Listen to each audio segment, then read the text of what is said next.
to make a sketchbook with paper, brads, or string with Miss Beach. Miss Beach here. Hi. Today we're going to do a very simple bound book either using yarn or brads. You're going to need some paper. I just use regular printer paper for this, 8.5 by 11. It's pretty thin, but it works well for a simple sketchbook to get you started. And you're going to need twice that size for a cover. This is 12 by 18 inch paper because you're going to fold that in half in just a minute. And you're going to need something to punch holes. The fastest, easiest way is the 3-hole punch, or you could do it single hole punch by hand to get more holes, or you could use a die cutter for your holes. That is a little more advanced. For this simple book, I'm just going to use the 3-hole punch. Here's one that my student made. As you can see, she designed the cover first with a painting, let that dry, then we folded it in half and turned it into a book. Came out really nice, and she even added some oil pastels and crown lines on top to decorate it and personalize it. Great work. She used the 3 brad method technique, which is super simple and very easy to accomplish. All right, let's get started. I'm going to take my large 12 by 18 inch construction paper and fold it in half. This is a little bit thicker than your printer paper, so it works really well as a cover. When I fold in half, I line up my edges, then I put my fingers in the middle and I swoop, push both out to the side like this, swoop. That way I get a pretty even fold, which is very nice. I'm going to open that back up, tap my pages. I use 5 to start me off. If you have any more than 5, it might be just a few too many and your hole puncher won't go through it. 5 seems to be a good starter number. But the nice thing about these books is you can always add more pages later. So I'm going to place my pages on the inside, leaving an edge of orange around the outside, and it lined up exactly with that center fold. So I'm going to hold this up so you can see. It's lined up exactly with the center fold, and there's a little edge of orange around. Now I put it in. It's very important at this part, kids sometimes they get busy, they get active, and they forget to hold and pinch it right where you want it. Sometimes I'll peek and double check that it hasn't slid down to the bottom because that can really mess you up. All right, now I'm going to use the fast technique, which is the 3-hole punch. And I slide it in so that there's just as much on this side as this side. When I'm pressing, turn it this way so you can see, boop, boop, so it's about even. You want this middle hole right here to look like it's in the middle of your paper.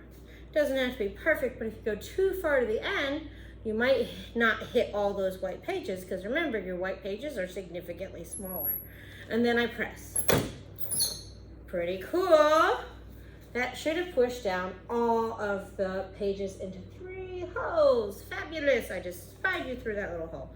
Now I have had kids move it to the side and punch again if they wanted 5 holes, but this time it would only hit this and this one, giving it 2 more holes. All right, I've had kids use single hole punches and go over and try to get as many as they can. All really fun. I'm going to keep it 3 for right now to keep it simple. Now, the simplest way to make a book with your holes is to use these brads. They're really cheap. They're called paper fasteners, but I've always called them brads. And the way they work is they look like a nail, but there's one side going this way and one side going that way, and they split, which is really great. I'm going to put them back together, lace them through that hole, and then split them. Be careful that you don't buy the mini brads, because they do make very, very small ones, and they won't hold the giant hole puncher hole you just pushed. So I will do that for all 3. Boom, boom, boom. Boom, boom, boom. Done. Pushing out right here to separate 1, 2, 3. Now if I turn it over this way, 1, 2, 3, that looks very clean and nice. And now I have some time, extra time, I can decorate my book however I want. I recommend you don't use something smeary like chalk or oil pastels. Crowns work great, markers work great. There's a lot of cool stuff out there. but it's really your choice what you want to put on your cover. Now, the covers can also change when you are working. I tell my kids to start the cover, but if they ever want to go back and work on the cover, they certainly can. So I've got some spiral designs going on, but I've also got a back cover I can use too. Don't forget to put your name on the inside also. Now the first time you use this, it's going to be a little tight, so I always bend back those pages just so it has a nice crease and it's easy to get to them all. You can do them all at once, or you can do one at a time. That way, when I take my sketchbook outside, or if I'm drawing something around, I can easily open it up and it's not going to feel stiff like a brand new book. Now, I know some of you are wondering about the yarn-bound version. Well, I'm going to put my crowns back and slide my brads over because I think I would like to show you that as well. To do that, I'm going to get rid of the paper fastener brads. 1, and I just bend them back just as easy. 2, 3. They're very simple, but they hold very effectively. My students take these sketchbooks everywhere, in the hall, out and about, all over the place. You want a piece of yarn about as long as your arms, just an estimate. So you just whoop, stretch. And now I'm going to take that yarn and thread it through the holes. Just like that. Tightrope walking sketchbook. And then I'm going to crisscross it one time, like the beginning of tying your shoes. You know, before you do the bunny ears, crisscross. All right, that's held pretty tight. Now the thing about the string-bound sketchbook, it has some benefits. It's a nice tight hold, but it's harder to undo when you are adding new pages. It's not impossible, it's just a little harder. You might have to cut your string and start fresh.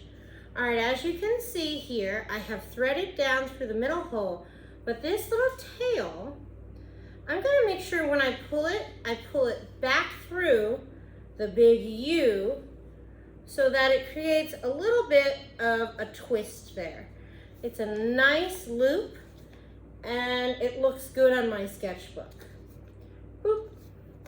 Last one, same thing, you go through all your pages and then pull back through on the loop. If I pull on this side, it's fine, but it gets a little crooked. Sorry, a little too high. If I pull on this side, it's fine, but it gets a little crooked. If I go back where there's a big U and pull that tail through the U, it works great. So I'll rewind and show you that one more time. See the big U? Now I'm going to take this little tail and pull it through that U. And what that does is it creates a little latch right there, which looks nice and even all throughout, and it keeps my string straight down here. Now, what am I going to do with all that extra? Well, it's really up to you. Kids have added beads to it before. They've made it a tassel. If you're going to stop here, then you need to go through one more time and create a double knot. So I just go back around through this part of my string just to secure my knot. Come down here a little so you can see on my shirt. So I go through that and just tighten it up.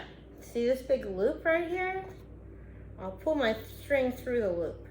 When you're making knots, pulling through the loop really helps. Now I have all this extra, and I had a student come with this genius idea. They took this extra and came back to this side. First they strung a few beads, but this is what they thought of. They crisscrossed these two tails together and made a knot, but you have to crisscross twice to get a double knot, just like before your bunny ears. And then they trimmed off the extra, and voila, you have a little carrying handle for your sketchbook. I tell you, kids are geniuses.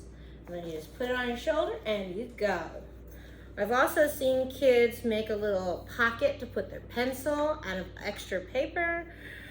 This student got a little star hole punch and started hole punching stars. Really, however you personalize it is up to you. So you could do it the brads, which is a very simple and effective way, and you can easily add more pages, or you can add string and come up with some creative solutions there too. All right, looking forward to seeing what you make with your bound sketchbook. Bye-bye.